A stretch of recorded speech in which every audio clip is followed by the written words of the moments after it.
came out here and we met Raph. What's up? Follow Blockhead. Follow this guy right there. One of the coolest guys you ever meet. Sick wide glide. Where you going, man? It's a wide angle. You're in it. You're in another Blockhead video. I'll get an Instagram or something one day. You guys can follow me too. That's right. You got an Instagram or anything you want to pitch? My Instagram is Raphael_American. And I appreciate you watching. Means a lot. Guy, he's the best. He's the best. Show me hard part. Apparently we have to see a hard part. Look at that. Fly. Sec, turn your head around. Woo! Look at that. Damn. Good hairdo. Where do you go? Fade zone. Fade zone. Who's your stylist? Felix. Felix at Fade Zone. Yep. Right on, Felix. That shit's fly. Hot.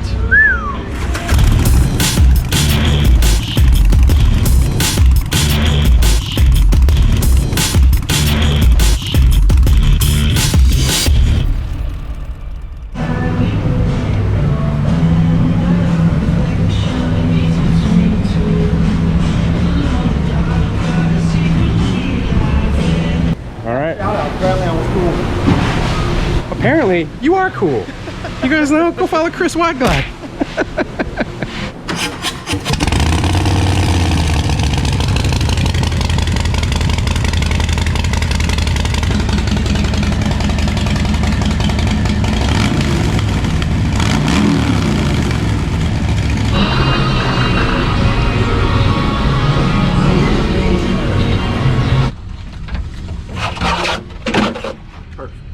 So we are here at Seminole Harley-Davidson and we are in their dyno room. Should look for somewhat familiar to you guys if y'all have ever seen on the inside of a dyno room. We've got the bike all set up, ready to dyno. Basically what this is we're going to run the bike.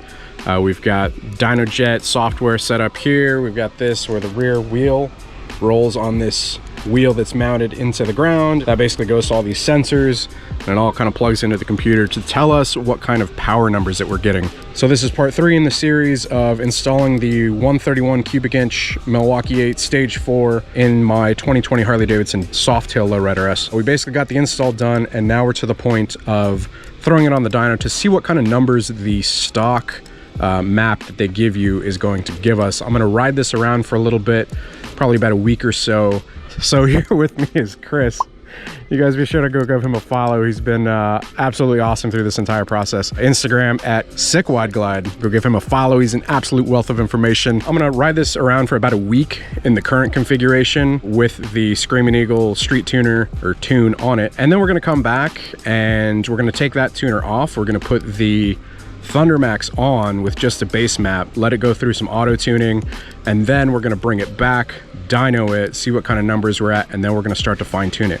So this is part 3 in like kind of more episodes where we're basically growing the horsepower numbers, the torque numbers, fine tuning it to get this bike to run really well.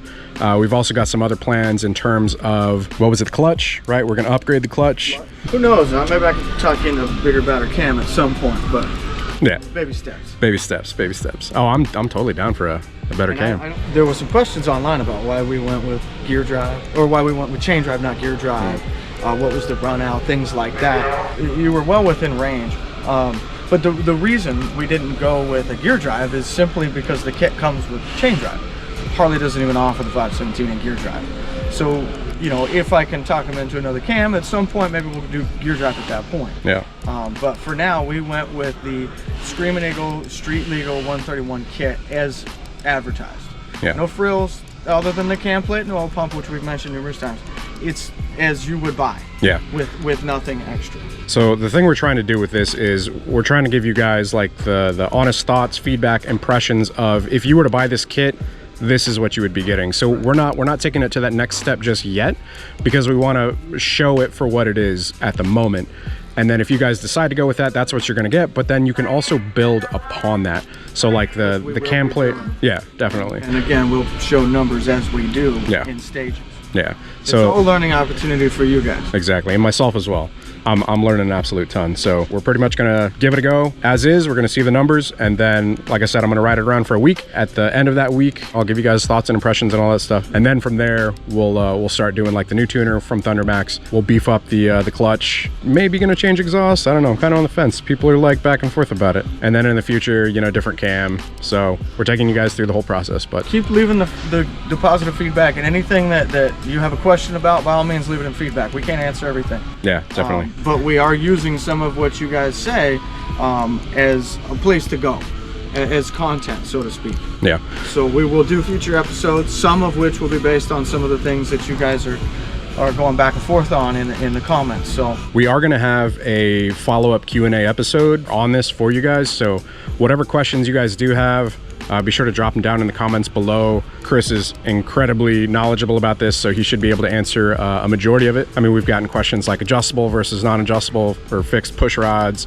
types of fuel, ethanol versus ethanol free, and we're going to answer all of this in a follow-up Q&A. So if you guys have anything that you want answered, comment below.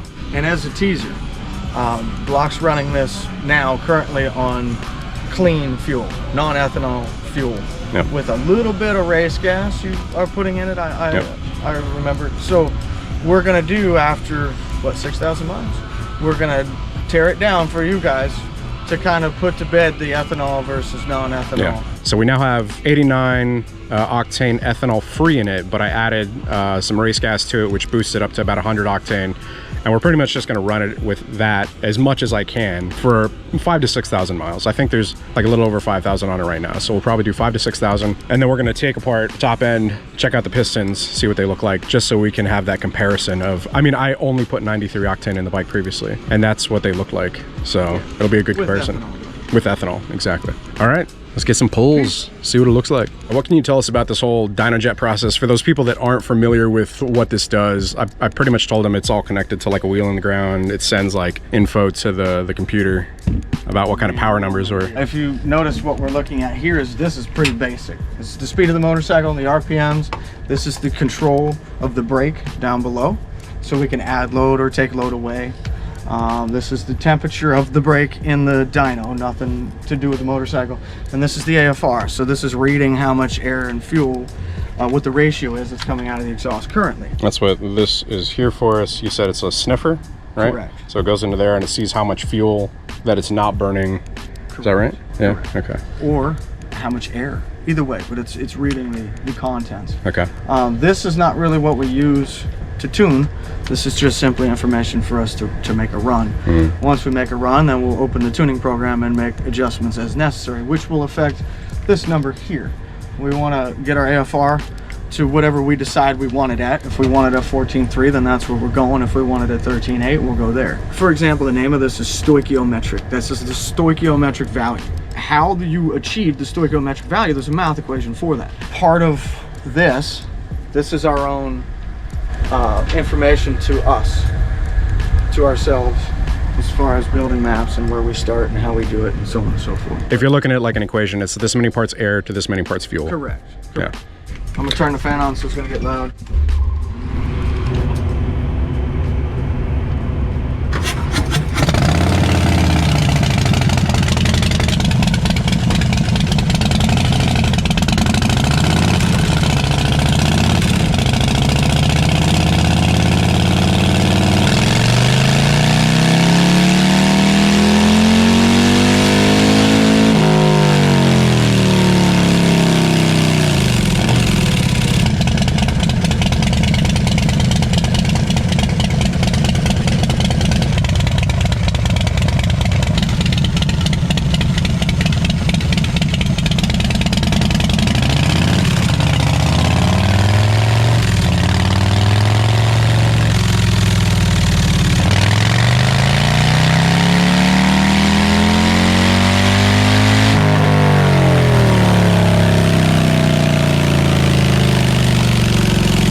.144, 155, that's in a real range.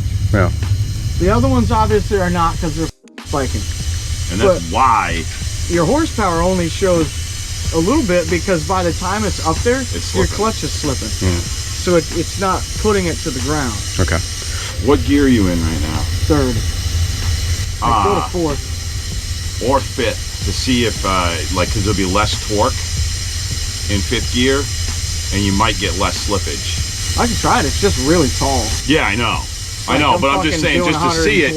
Right. But just to see it and see if it makes a difference in that slipping. Because you won't be... I kind of want to put the springs in it. I would do it, because if it keeps slipping, you're going to smoke the clutch. I'm not trying to ruin the clutch here. Yeah. I would try and do the springs first. We were going to put a clutch in it anyways. Yeah. You guys have like an upgraded clutch kit? I know I'm sure I've got some springs, even if I get them out of the kit. Okay. All right, guys, so we've done a couple pulls, and normally it's supposed to be like 2 smooth lines, right? So we're seeing a lot of like waviness, like where it dips down, and then it kind of goes crazy here. So if you notice on the original run, your torque number's looking real strong. You had about 144.5. Horsepower was at 111, but you notice down here is where your clutch, we feel like that's where the clutch was starting to slip. Now, what we're finding is that we're chopping and we're dipping. This is where your clutch is slipping, all of this. We're gonna try some heavier springs and see what happens. This again is with the stock spring, stock clutch. Yeah. So we're gonna prove or disprove whether the stock clutch is good or not good, right here. Valuable information to have if you guys want to do a 131 kit. Like, just go ahead and buy a clutch. Yeah, go ahead and... Unless you want to ride it nicely. Yeah. Which, if you're buying a 131, you shouldn't You're gonna hammer it, you better put a clutch in it. Yeah, That's definitely. what it's looking like anyway. Alright, so we're gonna work on getting the clutch so we can clean all this up. Yeah.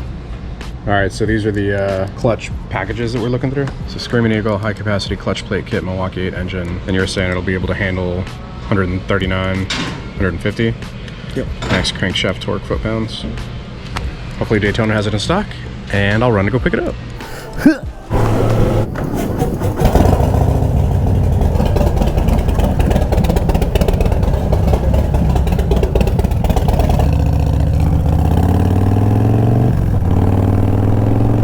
Alright, so 2 things. Obviously, we're upgrading the clutch so that it can handle the power of the engine, so there's no slippage.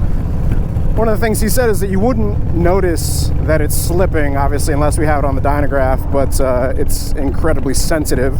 But we're basically taking the steps to make this thing bulletproof, you know? Also, this is my first ride on it with the Screaming Eagle tuner, so I'll be giving you guys like some of those thoughts and feedback.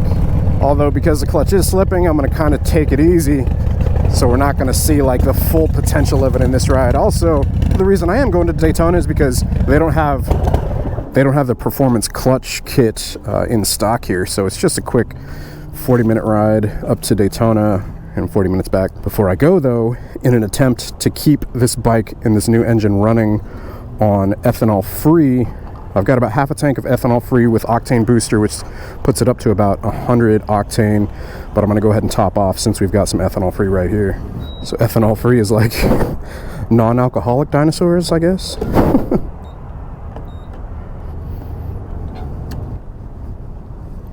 So if this is 89 octane ethanol free and I've got 100 in the tank right now, there's about half a tank. Well, we should basically find the average of that right in the middle, right?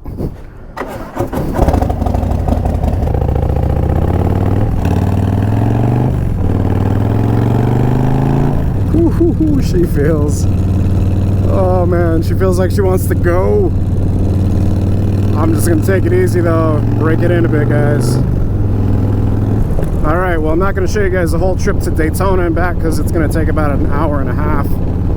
So I'm going to jam out to some music and we'll continue the video whenever we get back.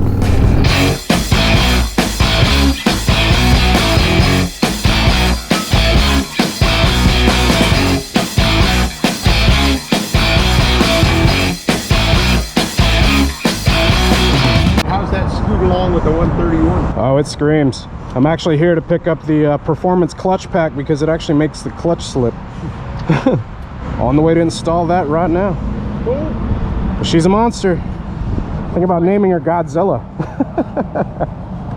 All right, man, have a good one.